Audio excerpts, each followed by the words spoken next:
MLA గారికి బొకేను అందజేస్తారు.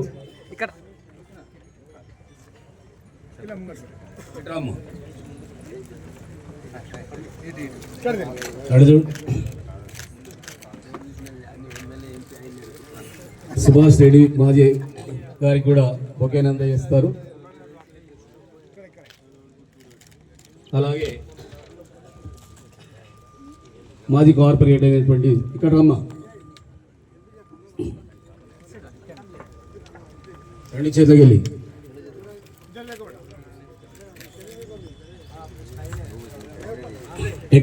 MCMC management Arjun రుమాల గారికి బొకేను అందజేయాల్సిందిగా కోరుతా ఉన్నాం.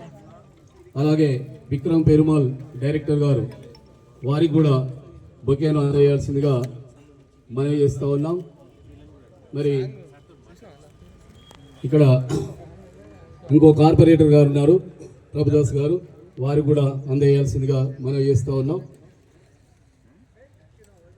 అమ్మ ఆదర్శ పాఠశాల కమిటీ చైర్మన్ అయినటువంటి ఊర్మిళ గారికి కూడా బొకేను అందజేయాల్సిందిగా మనవి. అక్కడే ఉన్నత పాఠశాల హెచ్ఎం అయినటువంటి శ్రీలత మేడం గారికి కూడా రమ్మ. ఇక్కడ జాన్ సార్ గారికి కూడా బొకేను అందజేయాల్సిందిగా ఒకసారి శ్రీలత. ఇంకొకటి తీసుకెళ్ళండి సార్.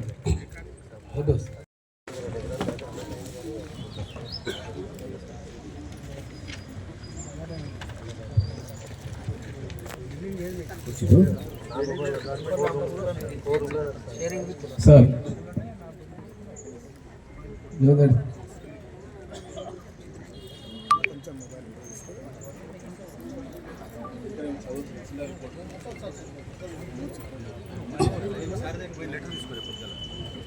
ఎంపీపీఎస్ మల్లాపూర్ మరియు జెడ్పీటీఎస్ మల్లాపూర్ పాఠశాలలు ఒకే ప్రాంగణంలో సంయుక్తంగా నిర్వహించబడుతున్నాయి. ఉన్నత పాఠశాల యందు విద్యార్థులు 650 మంది విద్యార్థులు మరియు ప్రాథమిక పాఠశాల యందు 400 మంది విద్యార్థులు చదువుతున్నారు. ఒకే ప్రాంగణంలో సుమారుగా 1050 మంది విద్యార్థులు చదవడం ఎంత చాలా కష్టకరమైనటువంటి ఇబ్బందికరమైనటువంటి పరిస్థితి ఉంది. ప్రాథమిక పాఠశాలకు సరిపడా తరగతి గదులు లేక విద్యార్థులను వరండాలో కూర్చోబెట్టి చదివించడం జరుగుతున్నది.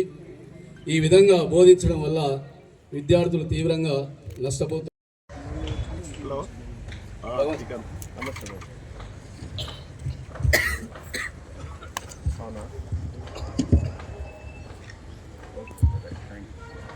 సార్, కంపెనీ యొక్క విశిష్టత, టెక్నిప్ ఎఫ్ఎంసీ కంపెనీ గురించి